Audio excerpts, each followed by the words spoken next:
Drop it on them random. The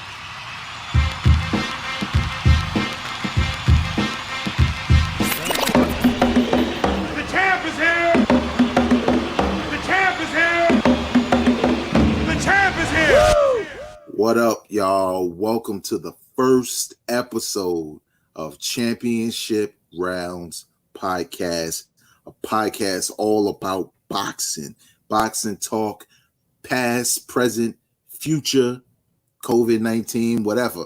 We're going to talk about all of it. I'm your host, Vegas. With me, two homies that, you know what I'm saying, we don't only talk about other things like hip-hop and all that good stuff, but we all come together as brothers who love boxing. One being the homie Tony, who also can kick your ass because he got a black belt. He knows something about kicking ass. You know what I'm saying? And also joining us is Rob, a writer of boxing. Also has his own podcast, which is World Championship Boxing. World Championship Boxing on Apple Podcast. Yes, sir. Yeah, man. And, you know, me and Tone also big fans of that podcast. But in general, what's going on, fellas? How y'all doing? How y'all holding up in this COVID-19? What's good? I'm out here surviving, baby, surviving. And you know about how's the weather down south, Tone? Because we got a heat wave up here in New York. Well, you know, we're in North Carolina, man. It was hot today. It was hot this week. I ride bikes and it was about 90 plus for the last week. You know what I'm saying? So, yeah, man. But we maintain it, man. I'm drinking a cold Devil's Nectar right now, and you know we doing okay. The family doing okay, and no complaints, brother. All right, boy. You know, if you're tuning in for the first time, you know what I'm saying, we appreciate you coming through, listening to this podcast. Obviously, we hope you stick around, but we know you will. And we break this episode down by doing basically 3 bullet points that contain boxing past, present, and future, if you will. You know what I'm saying? And we like to start it off with a joint where we talk about whatever the big story is, fight recaps, etc., things like that. And one of the things that I definitely wanted to get these guys' opinions and my opinions, and of course your opinion if you're listening, is what the hell is it like for a boxing fan watching these fights in this COVID-19 era? And I say that only thinking about the fact that obviously there's no crowd, you know what I'm saying? And, you know, okay, they have their way of testing and blah, blah, blah. But as far as the viewership of these boxing matches, is it the same? Is there something missing? Rob, I'm gonna let you take lead on that. What do you think about boxing now? Obviously, we can't go to a boxing match, but what is like for you to watch a boxing match on TV and at least not have that crowd element? Well, you fellas remember the Friday night fight series on ESPN that ran for over 20 years. Absolutely. That series, there were many times where there was barely anybody in the audience in some of the clubs that these guys fought, especially when they would fight on Indian reservations in Biloxi, Mississippi. You would have maybe 50 people, 100 people. And I remember as a kid watching boxing and guys like Howard Davis Jr., when they were coming up and fighting on CBS, they would sometimes they'd be in the studio fighting with maybe 20 people in the audience. So I've seen it before, and it doesn't bother me as long as the fighters are there and they're giving it their all and they're giving us content. Now for the major fights, that's a different story. But when we're talking about Shakur Stevenson fighting a stiff, yeah, you don't have to have anybody in the audience. Yeah. What about you, Tone? Have you been watching any of these boxing matches in this pandemic? Yeah, I caught a few minor fights, but I have mixed emotions. I feel what Rob's saying. Like when boxing's in your heart, whether it's 10 people in the audience or 10,000, you know, if the 10 people or the 10,000 are seeing 2 gladiators giving their all, you're going to still be satisfied. So on that end, I'm still satisfied. On the other end, you know what I'm saying? Just like basketball and other sports, at times that crowd, that energy will take a fighter to another level. And he might dig a little deeper than he generally would because his feet energy is real, like fight. And when that crowd started going, instead of that fighter throwing a 3-punch combo, he might throw 8 because he's just digging in something different because that crowd is feeding him. You know what I'm saying? So especially if it's in his hometown. I was just about to say that. Yeah. Like for a quick example, when you think about it, several years ago when they had that Super Six with Andre Ward and Carl Froch and everybody, and they were fighting each other's hometown, you could just see that energy. You know what I'm saying? We had to fight Froch in his home country, and he had to come over to California and fight Andre Ward. They just kind of, you got to dig a little bit deeper for that crowd, man. But at the end of the day, I'm not mad at it. It's kind of noble that the sport is not dead because it's right. So I still appreciate, even if it's basically nobody there, the guys are still fighting, man. So we have to deal with it as best we can as boxing fans until this thing kind of die down some. Yeah, I totally agree with both of y'all, and I think the probably the first time I watched boxing match with the team, I think my one takeaway was, damn, I almost like this better because you can hear the punches a little bit more. You can kind of hear the infighting a little bit more. You can hear the corners, you know what I'm saying, shouting out whatever commands or whatever they want. It just feels a little bit more intimate.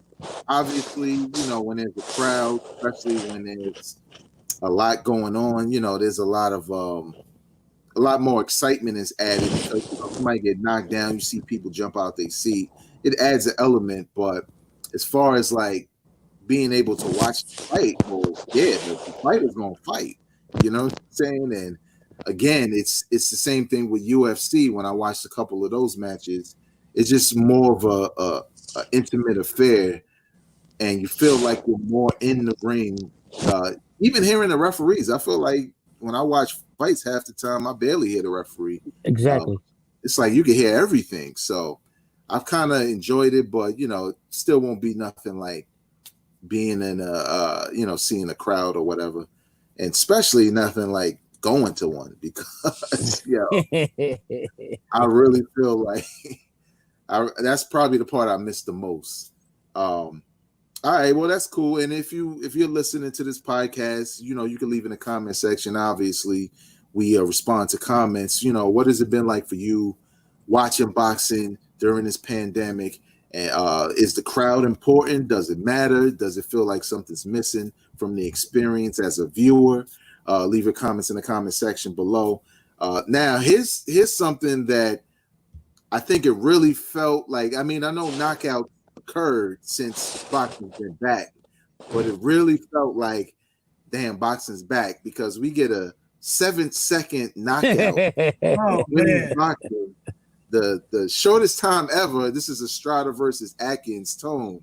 Did you see this knockout? And what was your thought about the knockout, the fight, everything? This is one of those cases, fellas, that I'm really upset at the matchmaker. You know what I'm saying? Like, I was really frustrated at the end of this fight, man, because I'm like, who in the world put these two fighters against each other? I mean, think about this, man. Atkins, she had 5 fights. She's 43, and she's like 43 years old too, I believe. She's not even a young. Not only does she have 5 fights, she's only had 8 professional rounds in her career, and the 5 fights that she won, neither one of those boxers ever won a fight before. So you put this lady against Estrada, who is a 18-0 power puncher, experienced, tough, gritty. Atkins didn't even want to come out the corner, man. Before she could put her hands up, she got hit like 7 or 8 times. It was really embarrassing. I think it was a black mark on the sport like that, man. Don't do that. I mean, I understand that when young prospects are coming up, you're gonna put some tomato cans in front of them, but you gotta also be mindful of people's safety and health. And this just wasn't a good look, man. And on a side note, I don't know if you guys listen to the music but they were playing Alicia Keys. This girl's on fire. While the girl was laying out no. on the canvas, man. I don't understand this, man. Like, Oh man. it was just a real embarrassment, fellas. And I mean, big ups to Estrada. Obviously, it's not her fault. She went over there to make sure the young lady was okay. She's gonna be a force to be reckoned with in this sport, But unfortunately, this is something that she didn't even seem proud of, and you hate when somebody trains so hard. She almost felt like she was almost embarrassed by that victory, man. But what you guys think? What you think, Rob? Hey, first of all, and I've said this in my writings, in my articles, I've said this on my podcast, that I'm not an advocate of female boxing. It's got nothing to do with being a sexist. We all three have been watching boxing for over 30 years. All three of us have been watching boxing. You see what happens to a man. See what happened to Muhammad Ali. You see what happened to a lot of great fighters. Joe Frazier, years after their career is over. Yeah. I've always taken into account the reason I don't follow female. And look, my favorite athlete in the last 10 years is Serena Williams. So it's not like I'm sexist. But I'm not an advocate of female boxing because I know the damage that it does to a man's head. Just imagine the damage that it does to a female's brain and head. And this is a perfect example of what I'm talking about. I don't follow the sport, even though we've had some very talented female boxers, Clarissa Shields, for example, Estrada, the Serrano, but I don't follow it because I know what happens to a man.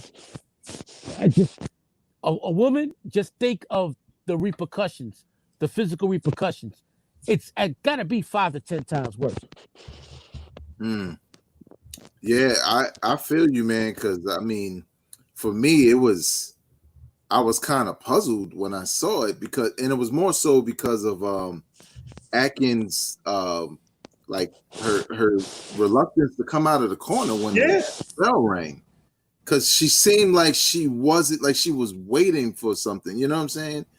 And I also didn't know she took the fight on short notice. She was the substitute opponent, which made it worse given everything that Tone already laid out about, her, her record and her opponents and, like y'all said, her age.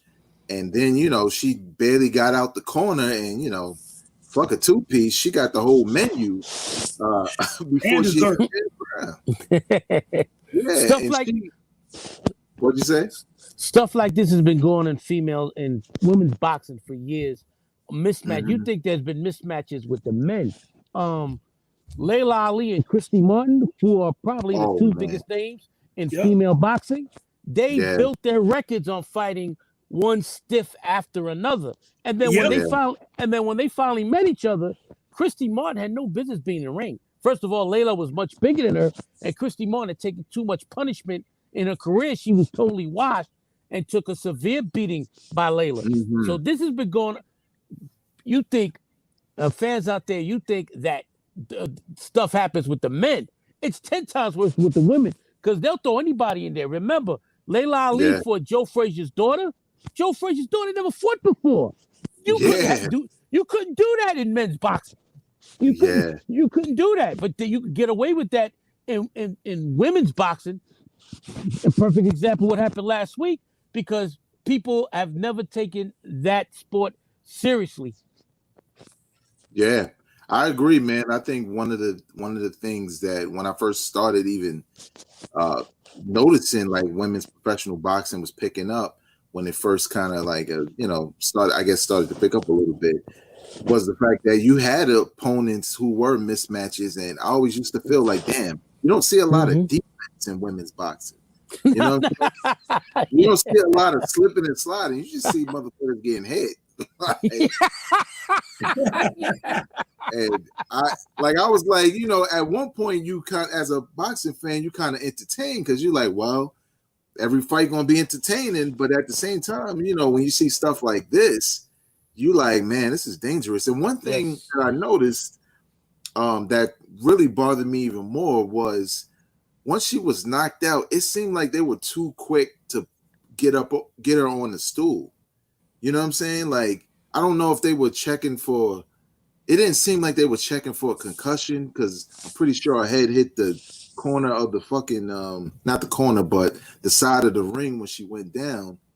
Especially when you get knocked out like that, typically your head hits the mat. And it just felt like the doctors, you know, they said a couple of things. They said she was responsive, but man, she did not look responsive. Like when she was standing up or nothing, she still looked like she was knocked out. Listen, man, that whole situation was very uncomfortable for me, man. As someone who competed, someone who loved the sport, just watching that, I was just like, it just didn't feel right. Just like Rob was saying, when you think about Ali and Christie or whatever, they built those resumes are fabricated.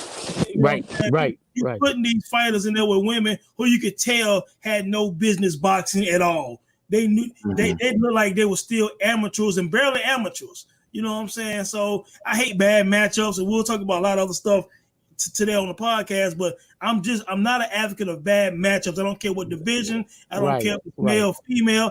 I hate bad matchups, and that was a bad matchup. That's a perfect segue, Vegas Tone, to talk about what we've been watching, because Top Rank has been throwing us nothing but bad matchups except for one great fight. Other than that, it's been their top prospects against the stiff of the month. Yep. Yeah, absolutely. Speaking of matchups, and I don't know if this is good or bad. I guess we'll find out. But on September 12th, probably on pay-per-view, 8-round exhibition for charity in September, Mike Tyson versus Roy Jones. Now, Rob, this is a exhibition, but does Mike Tyson know how to fucking fight in the exhibition? Because I don't. Hey, Vegas Tone, you know these guys are boys. They're good friends. They're not going to go out there and try to hurt each other. And like I've said on Twitter, like I told my mother's like, "Oh, Mike's getting back in the ring." I said, "Ma," I told my son the same thing. The only time anybody ever got hurt in an exhibition was in the movies when Apollo got murdered by Drago. It's not going to happen. These guys are boys. First of all, they're not going to wear 8-ounce gloves. They're not going to wear 10-ounce gloves. Probably going to be 12-ounce gloves. True. Possibility that they might be wearing headgear because both men are over the age of 50. Roy's my age. Roy's 52. Mike just turned 54. I see a friendly exhibition where both guys, I think it's going to be a gentleman's agreement to put on a show for the fans and no one gets hurt, because Ali fought a bunch of exhibition fights throughout his career and nothing, and he would badmouth you, but they would have like a gentleman's agreement before the fight. I don't see it. And people out there, before you spend $50 to see that fight, you're not seeing two of the best fighters of the last 30 years in their prime. You're looking at two men that kick our asses, but they're not going to try to kick each other's ass. I'm glad you said that, man, because when you look at social media, you would think this was 1998 or 1995 or whatever the fuck, because people are really jazzed about this as if it's a real fight. Roy was trying to get a fight with Mike back then. Between 95 and 2000, he tried big time. Don King didn't want to fight. Don King, first of all, one of the major reasons there was two major reasons why Don King didn't want to have Roy Jones versus Tyson. Roy wasn't going to sign a contract with Don King. Roy was always his own promoter after he left Bob Arum in 1994. He set up his own promotional team that he still has to this day. And he knew that while Don King knew a fight with Roy Jones would be very lucrative for Tyson, if Tyson lost to the much smaller Roy Jones, it would be a marketing nightmare for Mike Tyson. That's why that fight didn't happen. True. That's absolutely true.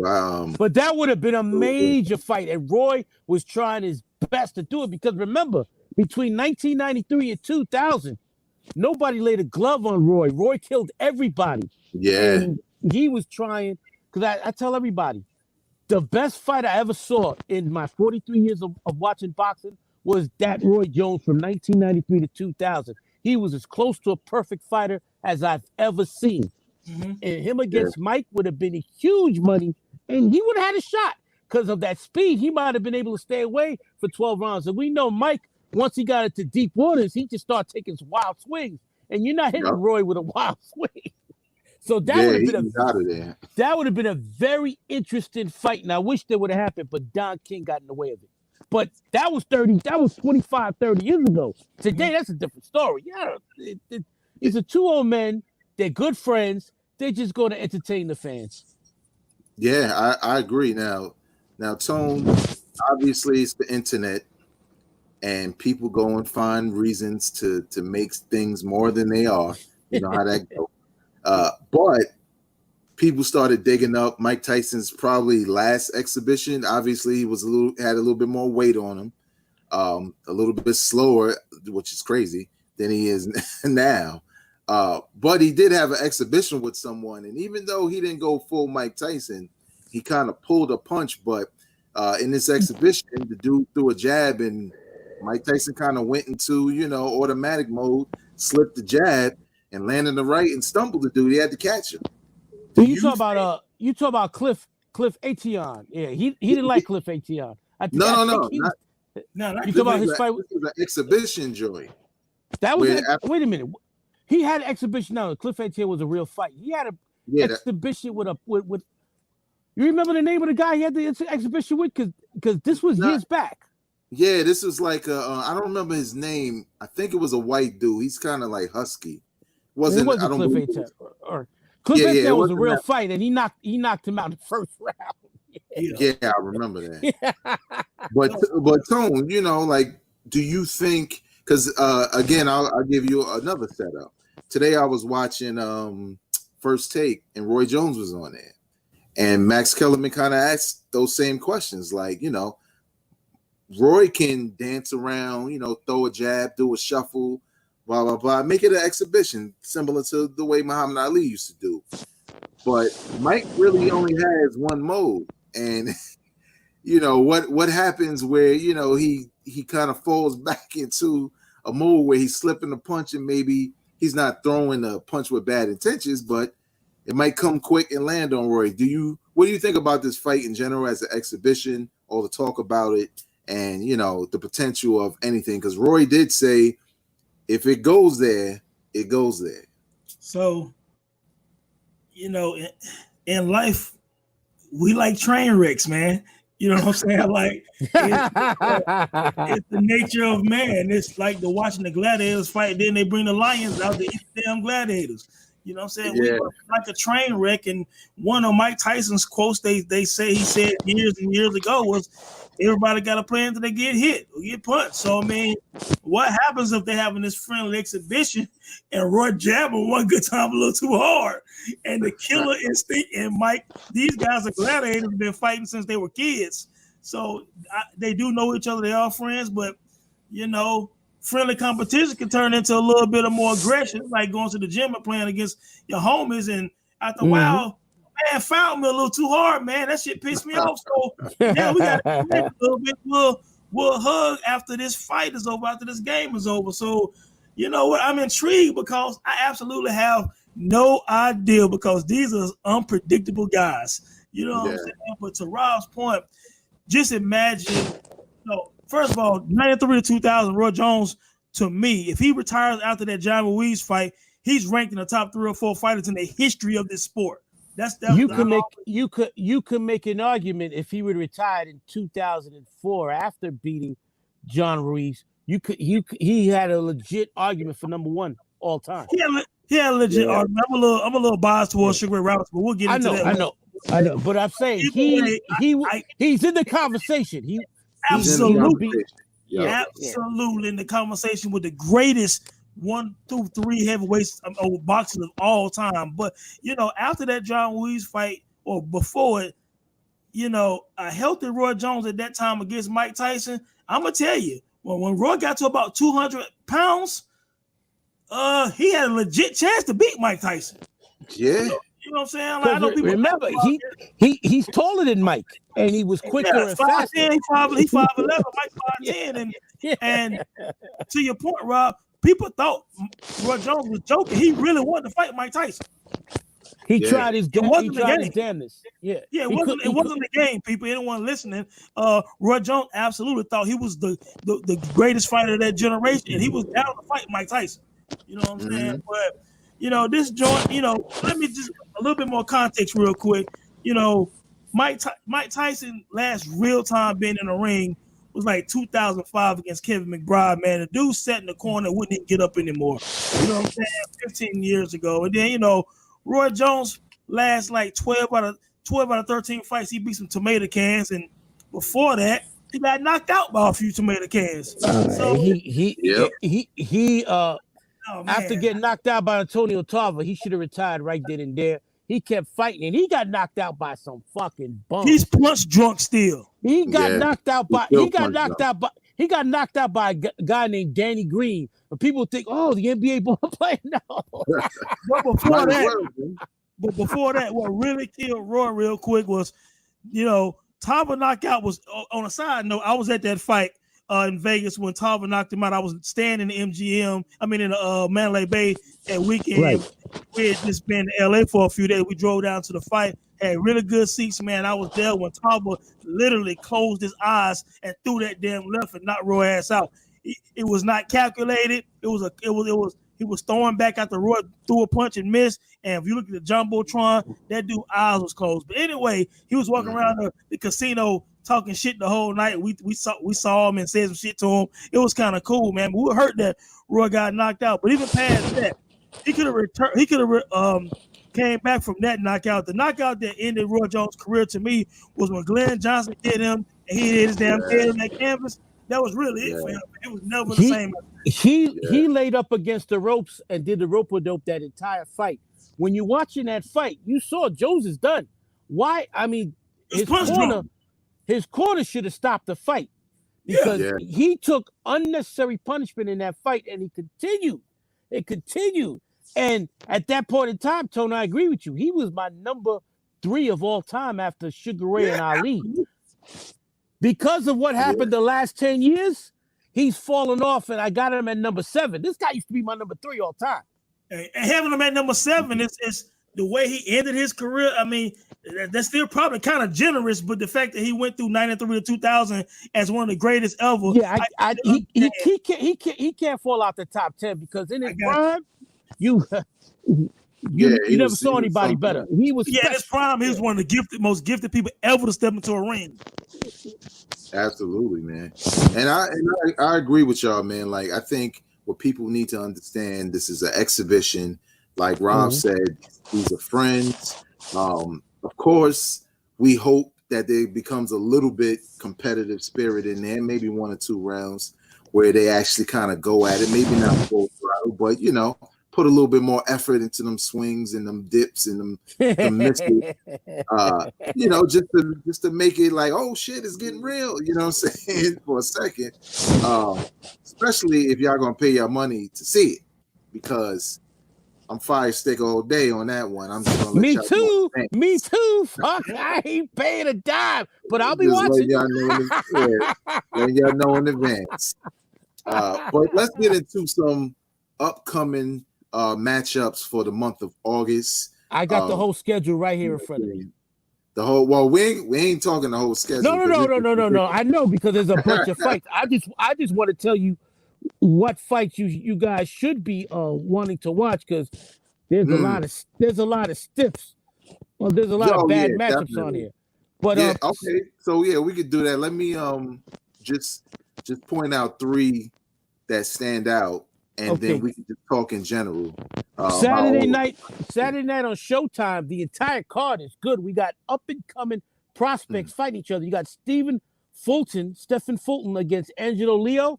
That's a very good fight. On the undercard is a young fighter that I've been wanting to get the spotlight, and he's finally getting it in Tremaine Williams. Well, he fights another undefeated prospect. If Tremaine shines Saturday night, he could be that next guy, like a level below Shakur Stevenson, as far as one of the top prospects out there. So definitely the Showtime card this Saturday night is a must see.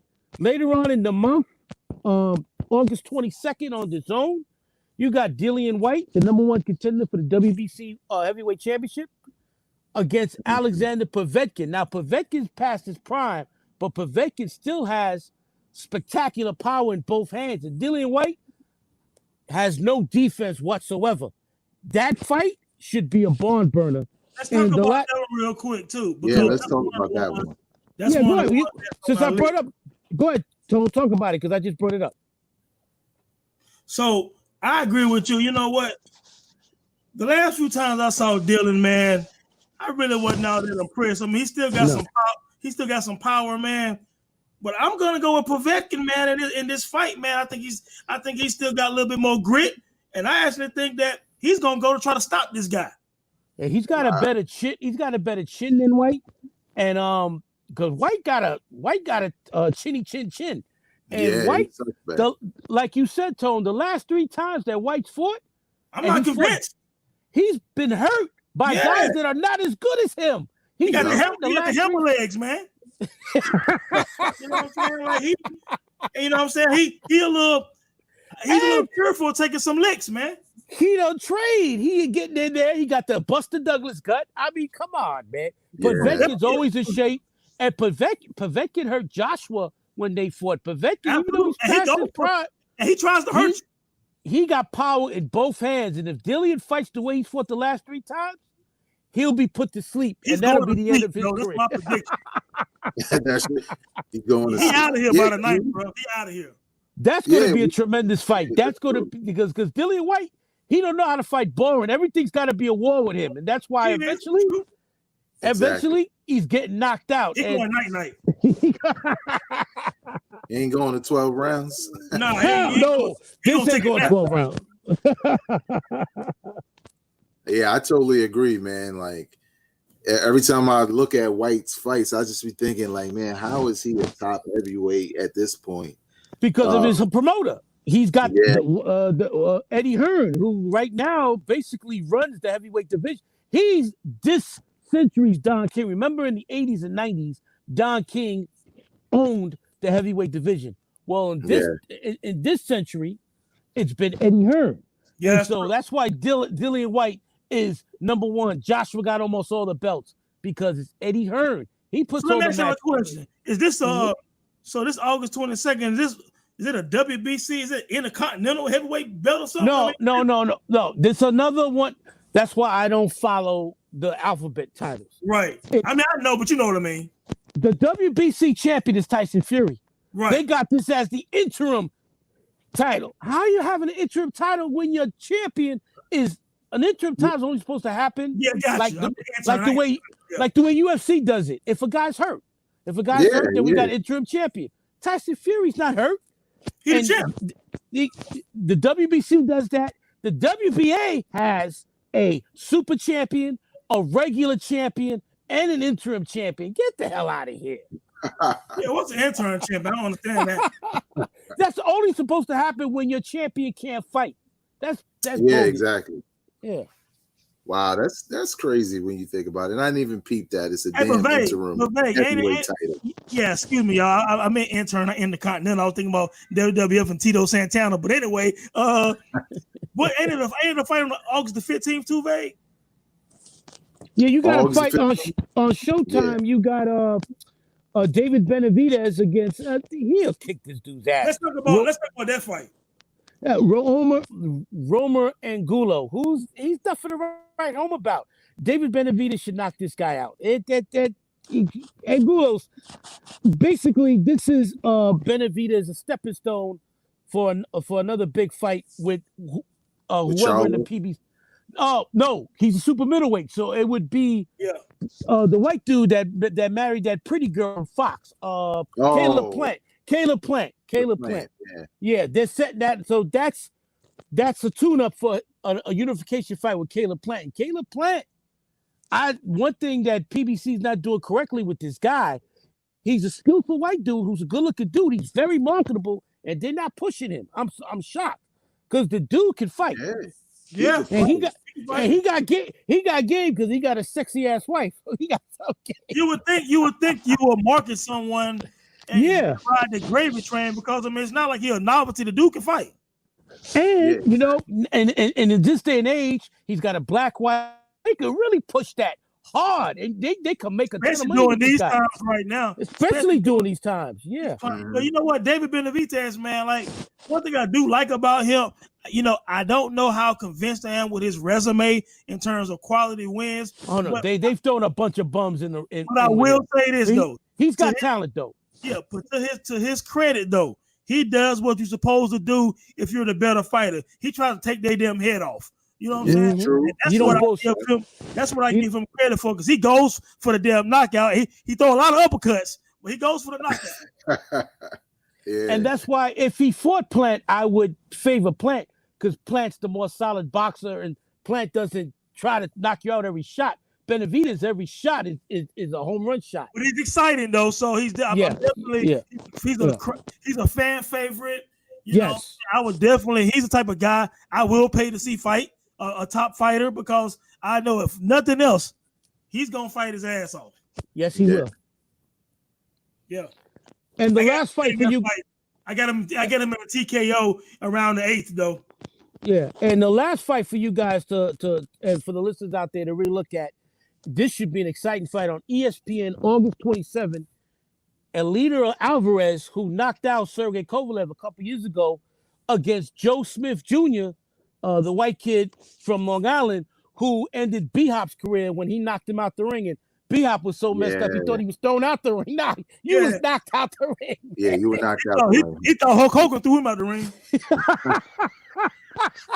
This should be an action-packed fight, because both fighters have power in their right hands. This it's whoever got the better chin will win this fight, because neither one are world-class fighters. They're good fighters, but this is a great matchup.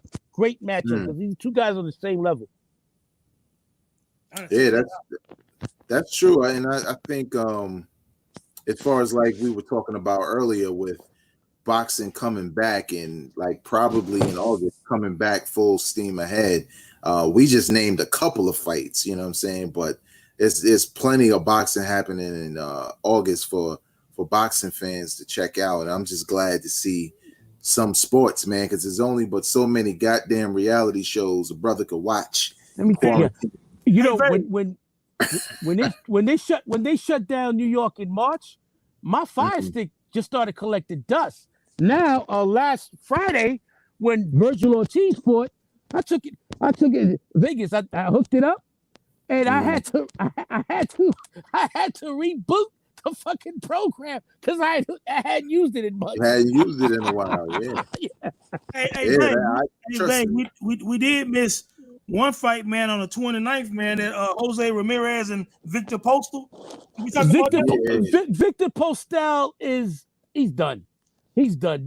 That's going to be a one-sided beating by Ramirez. Postel's never been the same after Terrence Crawford beat the shit out of him. He's never been the same. Postel was a good fighter. He was going into that fight with Crawford, the odds were basically even. Crawford, he got good basic skills, tall, lanky, you know. Great jab.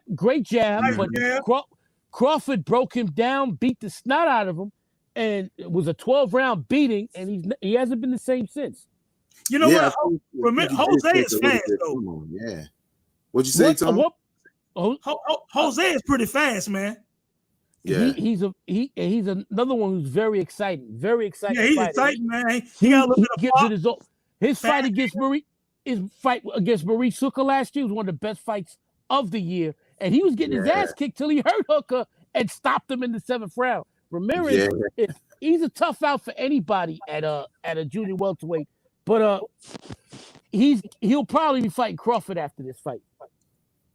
Yeah, that's true. And I, like in general, I just think, it's just good to have boxing coming back full steam ahead. Hopefully, nothing happens, because thinking about Alexander Povetkin, just test negative when it comes to the PEDs, bro. Please. Just please do us a favor. Okay? Yeah, because he was supposed to fight Wilder twice, and both times he failed steroid. He failed the steroid test. Yeah, he was scared. That's why. Yeah, just chill. It's cool, man. Just come to fight. That's all. But that's good shit, man. Good looking out on that list of fights. You know what I'm saying? We trying to keep everybody informed because we gonna watch them.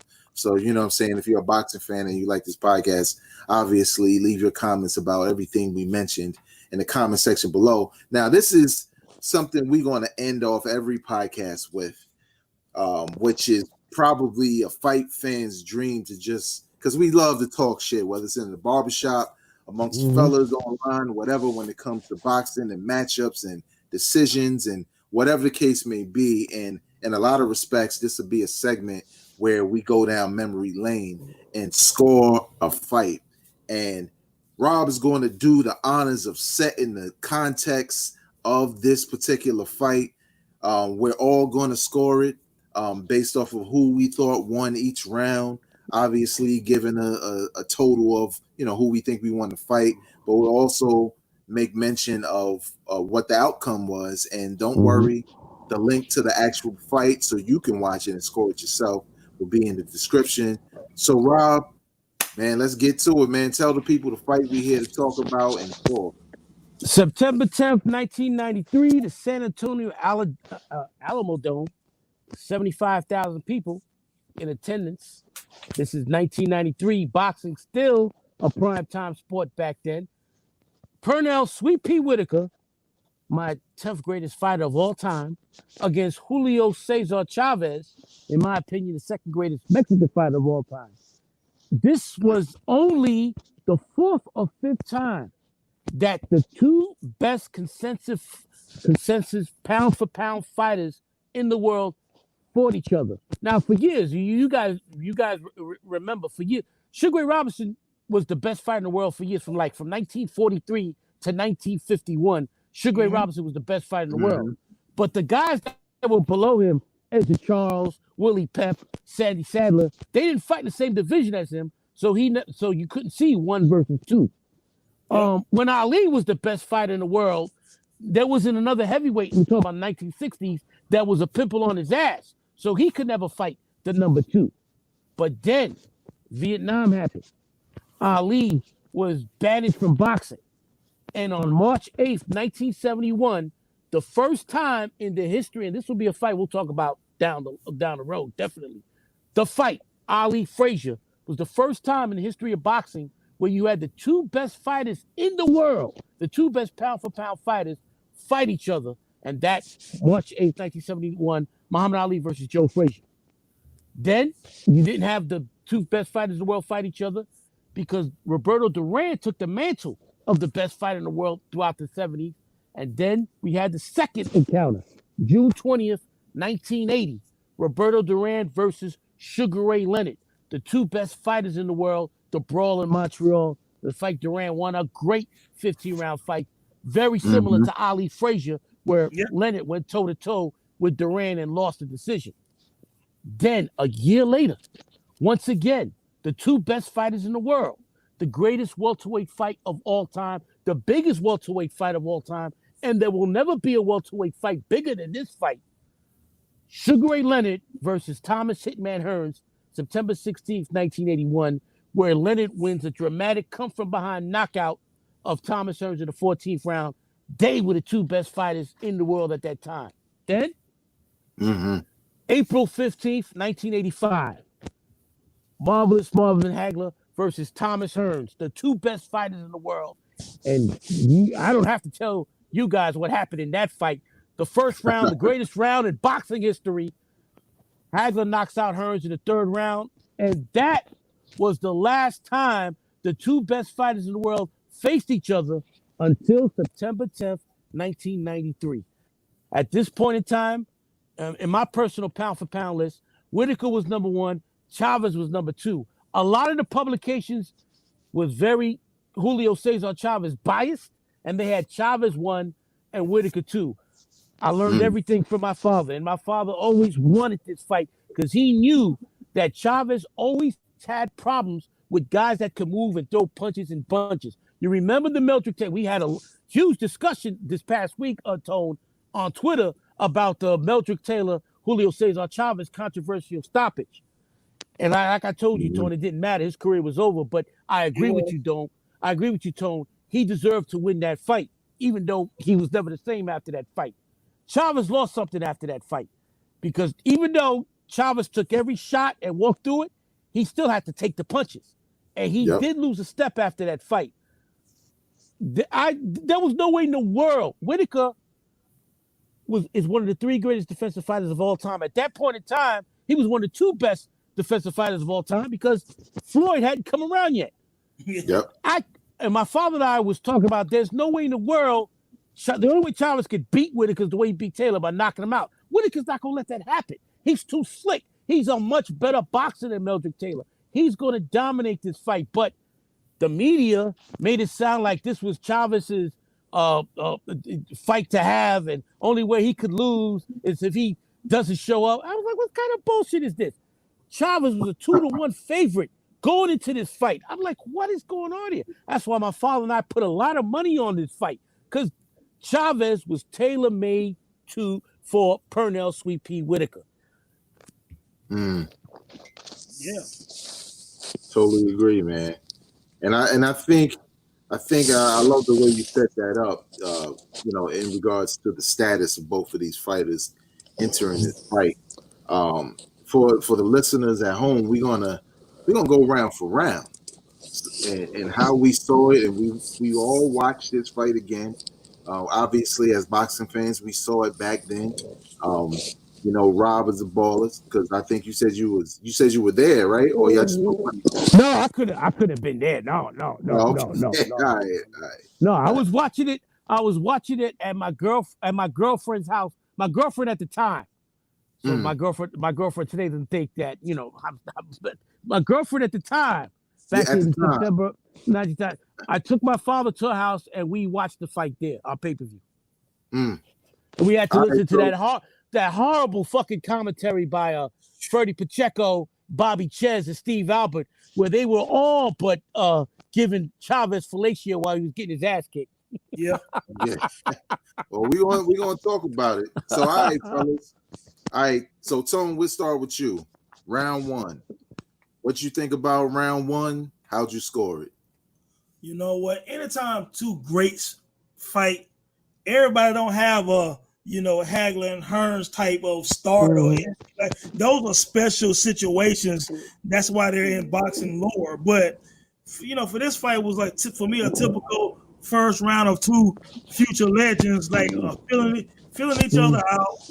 You know what I'm saying? Just trying to, it's a game of chess. You know what I'm saying? But I'll still, me personally, even with that game of chess, just with the way he was moving around the ring, I'm going to give Whitaker that first round. What you say, Rob? I agree totally. Tone took the words out of my mouth. It was a feel-out round, but Whitaker, because he landed and threw more punches, Chavez hit nothing but air. Chavez barely landed in the first round. Whitaker landed the most meaningful punches. Whitaker got round 1 of my card. Yep. Now, for me, I feel y'all, and I almost feel the same, but I feel like the whole feeling out. I feel like Whitaker was doing more, trying to, I guess, pinpoint his distance with his punching distance with what with Chavez was trying to do. I feel like he did less offense in that round. Chavez was missing early, even in the first round. But he was able to sneak in a couple of body shots. That was really the only thing he was able to touch. But I think that was because Whitaker was really trying to figure out the distance for the rest of the fight. So I kind of had it even just based off of what I could see there. But trust me, that will change as we go on. Now, I want before we go to round 2. Yeah. You notice, and this is where Floyd picked this up from.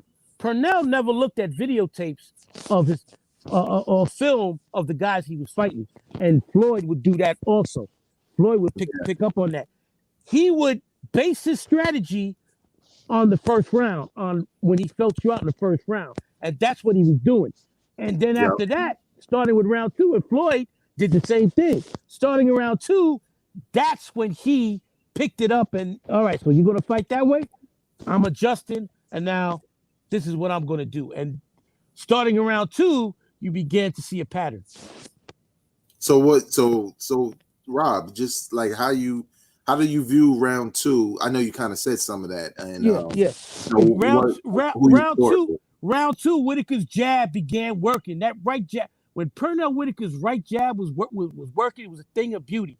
And he would do this more often later on. But in this round, when he was inside, he was going to Chavez's body. And people talk about it, and rightfully so, truthfully so, that Chavez is one of the greatest body punchers of all time. But what do you do with a body puncher? You go to his body. Meldrick Taylor landed more body shots against Chavez in their epic fight. Well, Whitaker is a better defensive fighter. And inside, he began smothering Chavez's punches while landing his own. Round 2, I gave to Whitaker. What'd you say, Tom? Yeah, this one was for me, and I go, and you guys are probably like me. I great fights, and even not so great fights, I watched several times. So sometimes it depends on what day you ask me.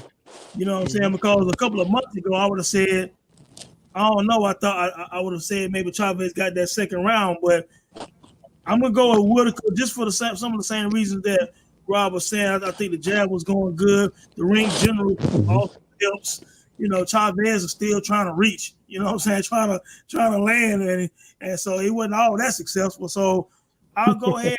I think I'll give that round to Whitaker, man. But I can understand how somebody say it was a little bit closer, depending on what you're looking for.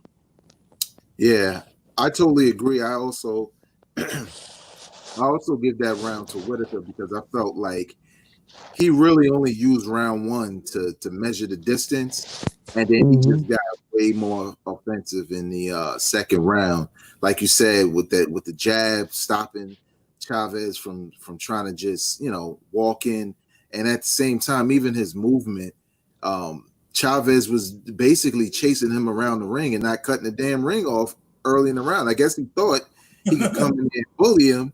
But he was learning early that it wasn't going to be that kind of fight. You know what I'm saying? So I agree with both of y'all. I gave that round to Whitaker. Now the third round, Tone. How did you score the third round? Did you see anything different in either fighter's approach to the round? I'm gonna be honest with you, man. I thought the third round, I thought Whitaker won clearly. And there's no rhyme or reason. I just thought the speed, the ring generalship, the movement. Chavez was still kind of stiff. I thought that was an easier round than the first 2 rounds. Mm-hmm. I mean, what about you, Rob? I have nothing else.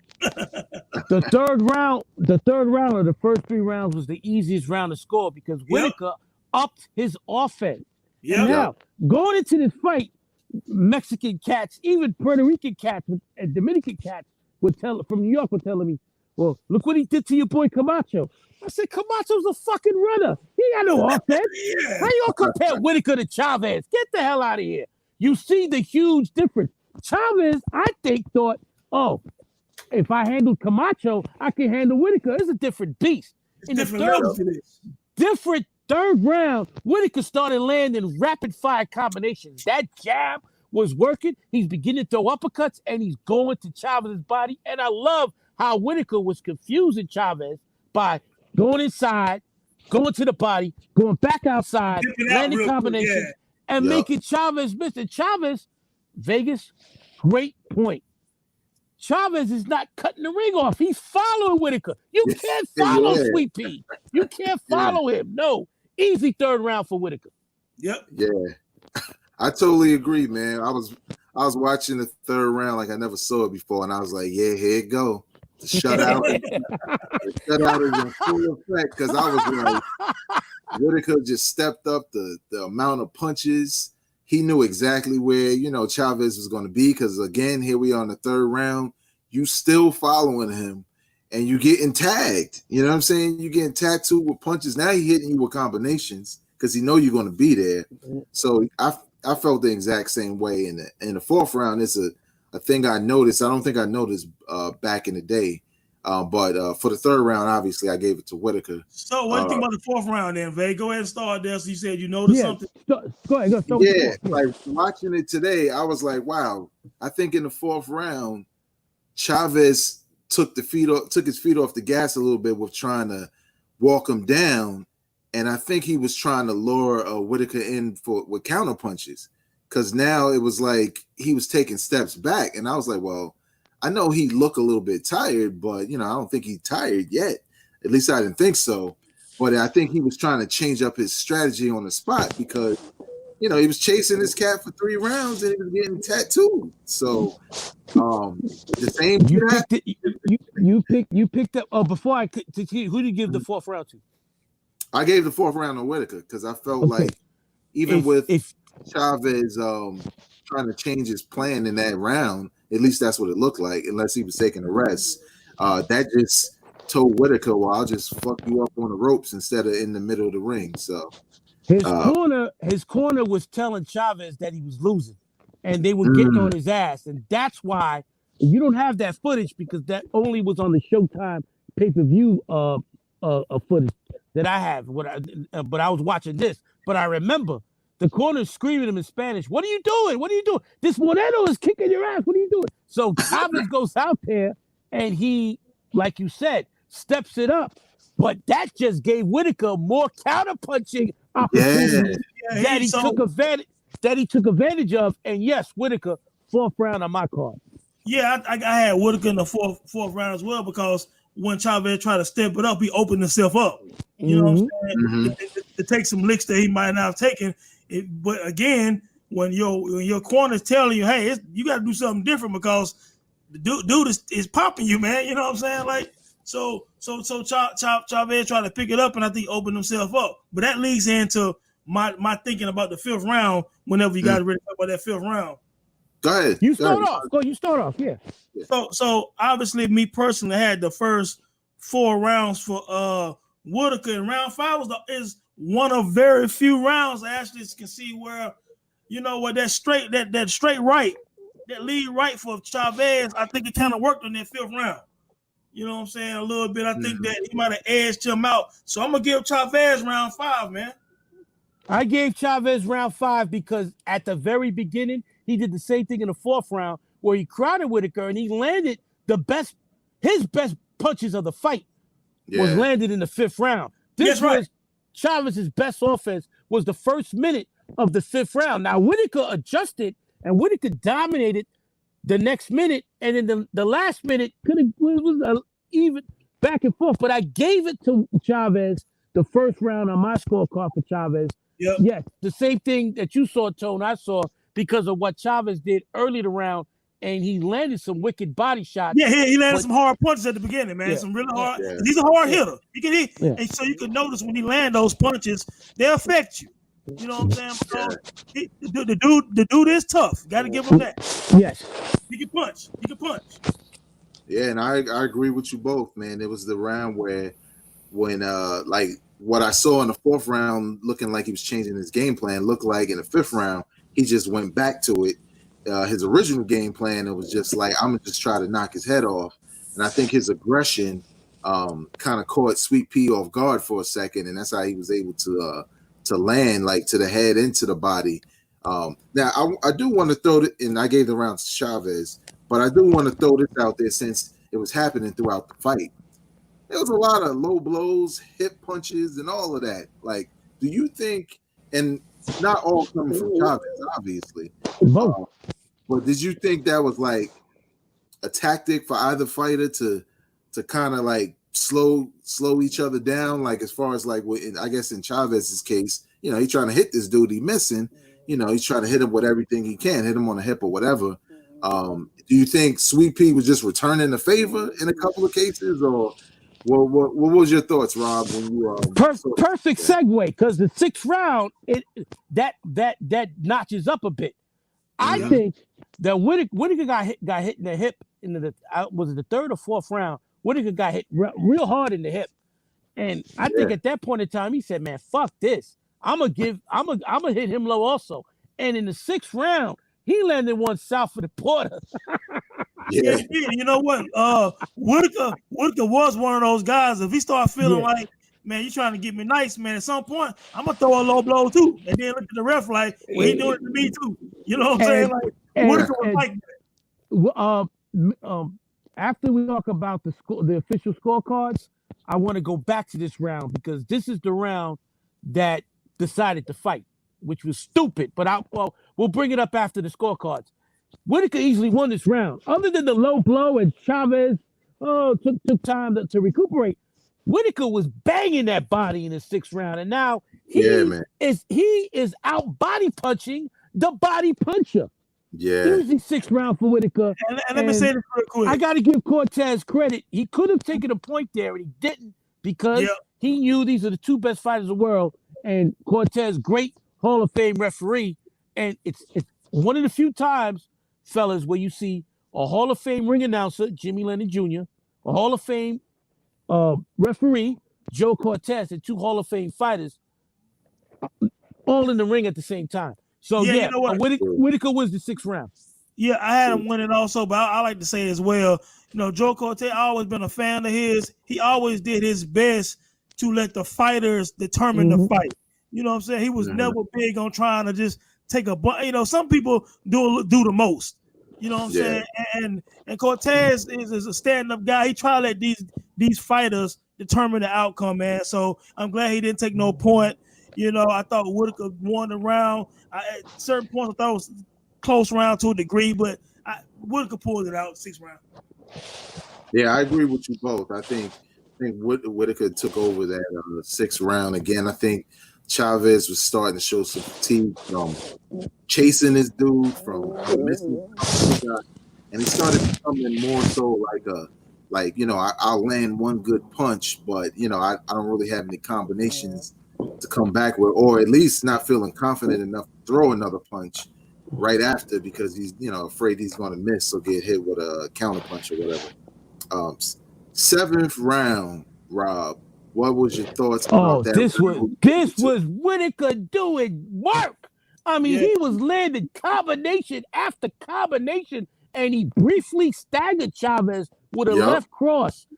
Chavez stumbled back, but Chavez got a great chin, and great recuperative powers, and he recovered right away. Easily Whitaker's round, as Chavez is done. Chavez is done, and he's beginning to suck air. Now, hey, Rob, you know what? Yo, this is the round where if Pernell Whitaker was a fighter with power, he'd have ended this fight. He would have knocked him out. Yeah. Somehow he never had the power. He had enough sting, but he didn't have punching power to the point. Well, first of all, Chavez got a damn Rodney Garvin chin, but Yeah. But also, Georgie Benton and Ronnie Shields warned Whitaker, and Whitaker's not stupid, but when they were training him for this fight, they say, do not this guy's easy to hit. Do not make the same mistake your boy Meldrick made. Hit and don't get hit. He's there to be hit all night long. Just do what you got to do. And Pernell's like, you're right. Get out the way. Hit him and move. And in the 7th round, while he stunned him and he was landing at will, he went back to look. This guy's a fucking horse. I'm not going to knock him out. Only way I can stop him is if he quit in his corner or whatever. So I'm going to just keep doing what I'm doing. But the 7th round showed the utter dominance that Whitaker had over Chavez, and Chavez began to suck air. You could see him noticeably tired for the first time. Yeah, I totally agree, man. I gave the 7th round to Whitaker also. I definitely feel like it was a turning point in the fight. And Chavez definitely was starting to show some serious fatigue. Again, watching this fight again, I was just sitting there as if I didn't know what the hell was going to happen next because I'm looking at Chavez like, damn, he ready to go. You know what I'm saying? Like whether it's quit or get knocked out or whatever the case may be, which obviously didn't happen. But 8th round, Tone, I think in the 8th round, I gave it to Whitaker, but I think this is when I was like, okay, this is like a fucking shutout going down.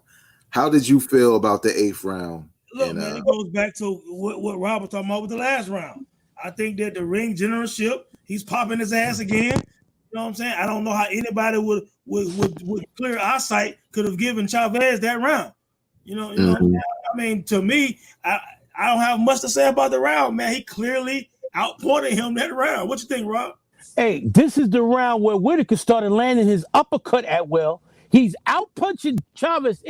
Now, the only way Chavez can win this fight now is by knockout. Yeah. When they're inside, Chavez is holding Whitaker's arm and not throwing punches. It's like he's biting. What are you biting your time for? You're getting your ass kicked. Unless he knew something that we didn't know, and then we found out later on that maybe he knew that what was going to happen. But no, this is all Whitaker. Chavez lands a few body punches. Yeah. Every time he tries to land that right cross, the one that knocked out Meldrick Taylor, he misses by a mile because Whitaker's head movement is ridiculous. He's not going to stand in the way like Meldrick. Well, he's going to move out the way. But even when he's in front of Chavez, Chavez can't hit him in the head. Nah, too slick. Yeah, 8th round, easily Whitaker. And right now, I got it 7 rounds to 1 Whitaker. Only way he could win this fight. My father at the time had an 8-zip.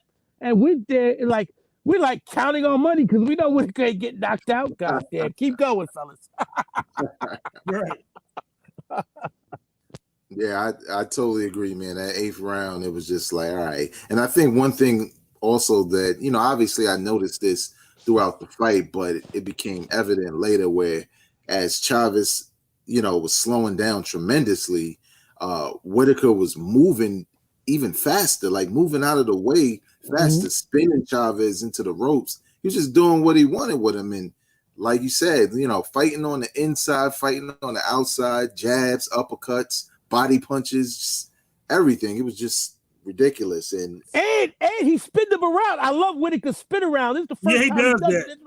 He spin them around. I love whenever Whitaker spins you around that easy, you're way behind. Yeah, he's feeling good when he does that. Exactly. That's for Whitaker feeling good. So 9th and 10th round. Let's just talk about that because I think we know what was happening here. Rob, 9th and 10th round. Anything that stood out different from the other 2 rounds? More of the same, and you could add the because Chavez is sucking there.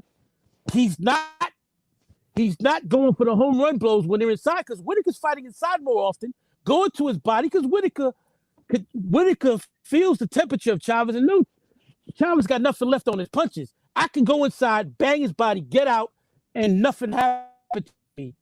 All 3 of those rounds, 9, 10, 11, Whitaker, I got it 10 rounds to 1 going into the 12th and final round. What you say, Tom?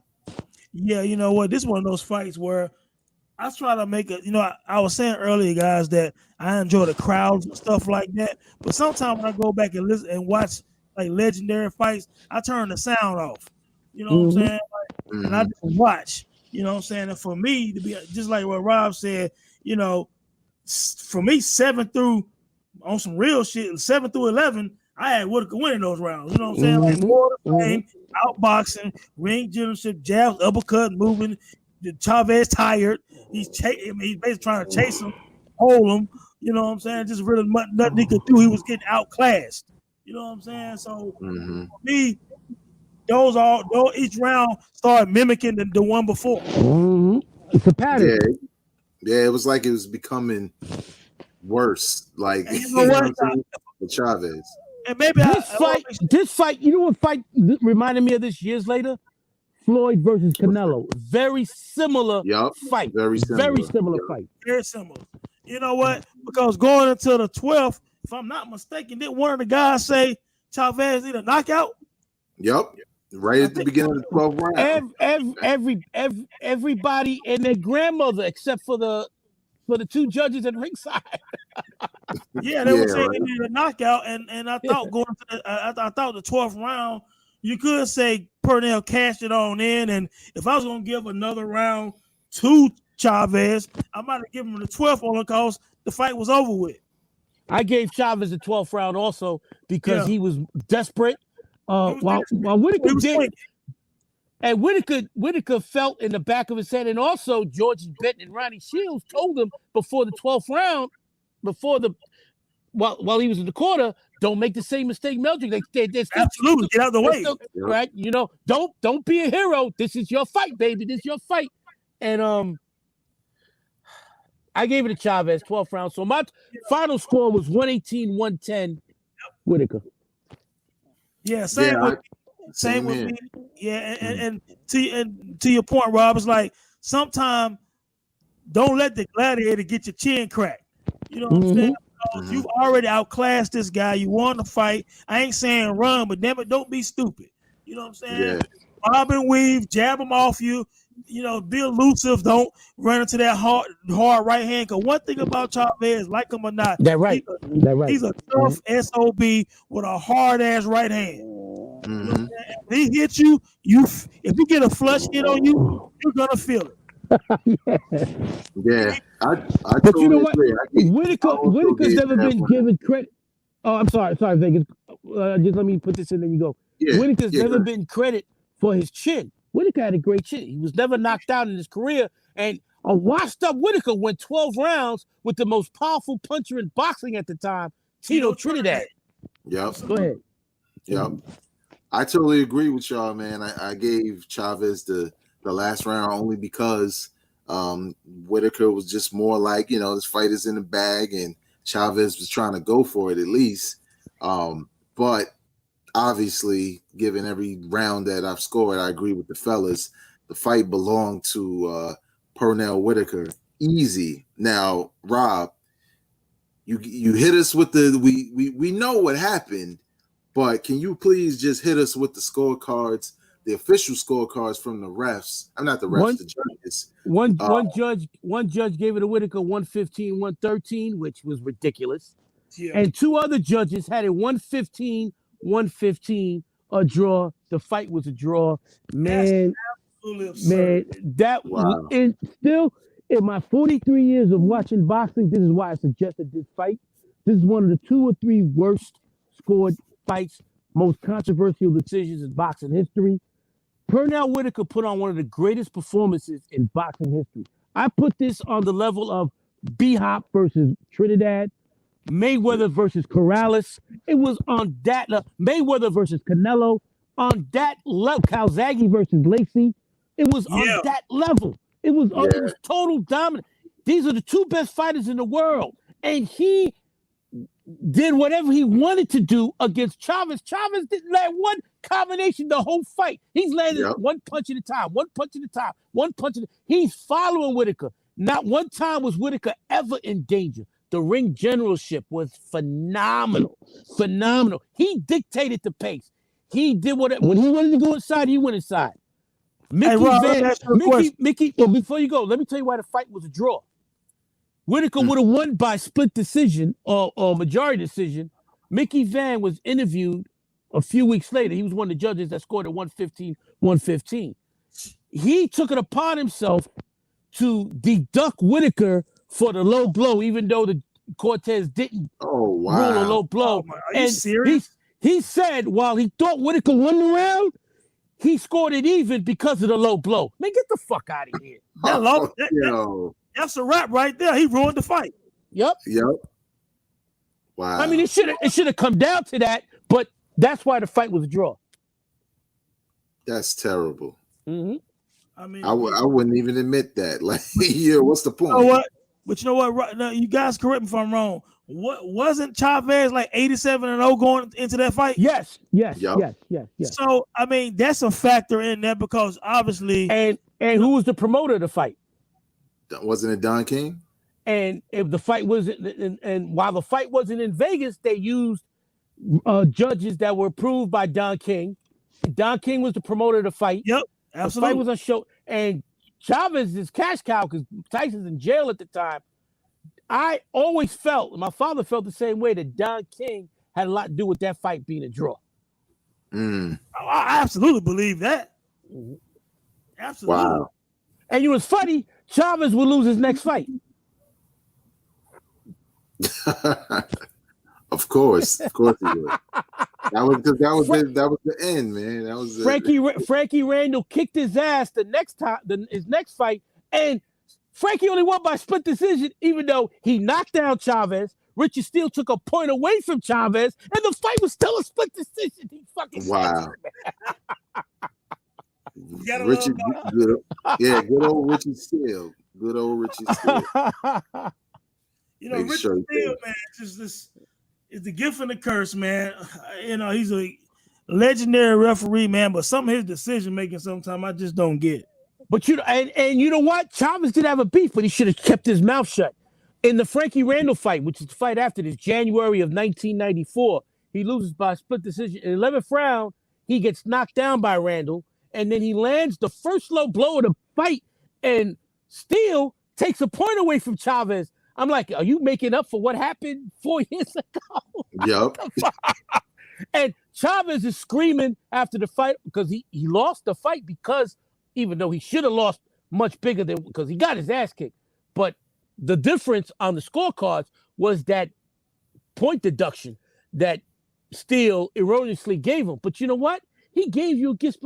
He gave you a gift for 4, so you shouldn't be crying. Yeah, exactly. And I'm glad you made the comparison between Floyd and Canelo, because I was watching the interviews after post fight interviews, and Chavez said the same exact thing Canelo said when he fought Floyd.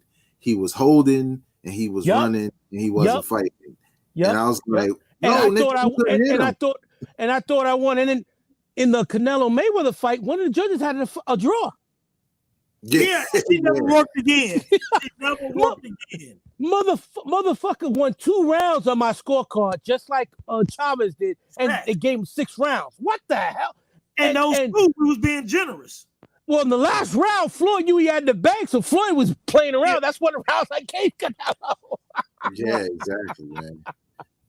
But that's dope, man. And if you're listening and you saw this fight or you rewatched it and you scored it or you want to, obviously the link is in the description for you to rewatch this great matchup that, didn't end the way we thought it would end, but nevertheless, it's still worth watching to watch, Sweet Pea, rest in peace, do his thing, and why, he's so heralded in boxing and adored by boxing fans because he was a legend, and one of the greatest fighters of all time.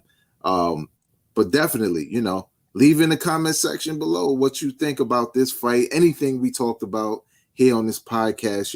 This is the first episode, more of like a pilot episode to see what people think about this as a podcast and whether they want to continue to listen. We obviously enjoyed ourselves, as you could hear, being big boxing fans. I want to thank Tone of IntoTheDome.com. I also want to thank Robert for coming through a World Championship Boxing. Definitely, we're gonna leave links to social media accounts and articles and all that good stuff in the description. So definitely go through, check it out, hit subscribe to this podcast, hit that like button, and most importantly, share with other boxing fans would enjoy this kind of content. On behalf of the 2 brothers here in Championship Rounds podcast, don't get your ass kicked. That's my that's the work in progress slogan. Don't get your ass kicked. Like, well, good looking out, fellas, man. This is good. Thanks, big man. Drop it on the random.